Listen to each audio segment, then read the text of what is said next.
இன்றைக்கி வந்து நம்ம செய்ய போகிறது வந்துட்டு சுண்டைக்காயில் வந்துட்டு சட்னி. இது வந்து இட்லி தோசைக்கெல்லாம் வந்துட்டு ஒரு நல்ல காம்பினேஷனாக இருக்கும். சுண்டைக்காய் உடம்புக்கும் நல்லது. ஸோ இந்த மாதிரி நம்ம செய்யும்போது ஈஸியாக வந்துட்டு குழந்தைங்களும் சாப்பிட்ருவாங்க. ஸோ அதுக்கு என்னென்ன தேவைன்னு பார்த்துடலாம். கருவேப்பிலை, தக்காளி, தேங்காய், சுண்டைக்காய் வந்து இடித்து 2-3 தடவை வாஷ் பண்ணி வச்சுருக்கேன். 2 வரமிளகா, ஒரு பச்சை மிளகா, சின்ன வெங்காயம். ஸோ இதை வச்சுட்டு நம்ம ஆரம்பிச்சிடலாம். எண்ணெய் ஊற்றிக்கலாம். காஞ்சிருச்சு. இதில் வந்து நம்ம எல்லாம் ஊற்றி நல்லா நம்ம வணக்க போகிறோம். வணக்கிறதுல தான் இருக்குது. ஸோ சட்னியும் வந்துட்டு உங்களுக்கு டேஸ்ட்டாக இருக்கும். சைமல்டேனியஸாக வந்துட்டு பார்த்திங்கன்னா சுண்டைக்காய் சாப்பிட்ற அந்த ஃபீல் வராது. சில பேருக்கு அந்த கசப்புத்தன்மை பிடிக்காது. இதில் கசப்புத்தன்மையே வராது இந்த சட்னியில். தேங்காய் போட்டுக்கலாம்.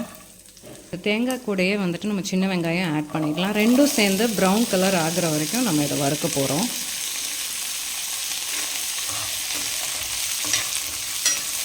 இப்போ வந்து இது நல்லா நம்மளுக்கு வணங்கிருச்சு. ஸோ வணங்கினதுமே நான் 2 வரமிளகாயும் ஒரு பச்சை மிளகா ஆட் பண்ணுறேன். அதுக்கப்புறமா கருவேப்பிலை ஆட் பண்ணுறேன்.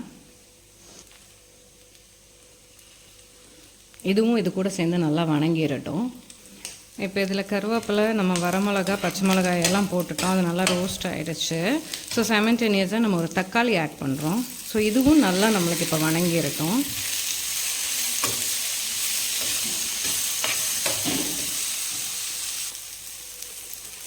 தக்காளி வணங்கட்டும். சைமல்டேனியஸாக நான் தேவையான அளவு கல்லுப்பு போடுறேன்.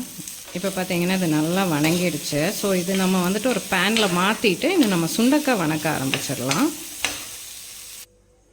இதில் வந்துட்டு நம்ம இப்போ எண்ணெய் ஆட் பண்ணிவிட்டு சுண்டைக்காய் ஆட் பண்ணிடலாம். சுண்டைக்காய் வந்துட்டு நல்லா நம்மளுக்கு வணங்கணும். அப்போ தான் அந்த கசப்புத்தன்மை இருக்காது சட்னிக்கு.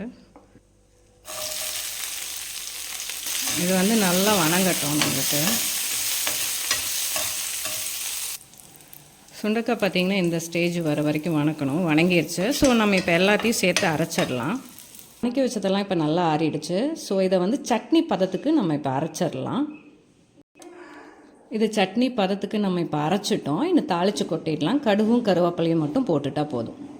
ஸோ சுண்டைக்காய் சட்னி நம்மளுக்கு இப்போ ரெடி ஆகிடுச்சு. இது இட்லி தோசைக்கெல்லாம் ரொம்ப நல்ல காம்பினேஷனாக இருக்கும். கசப்பு தன்மையும் உங்களுக்கு வராது.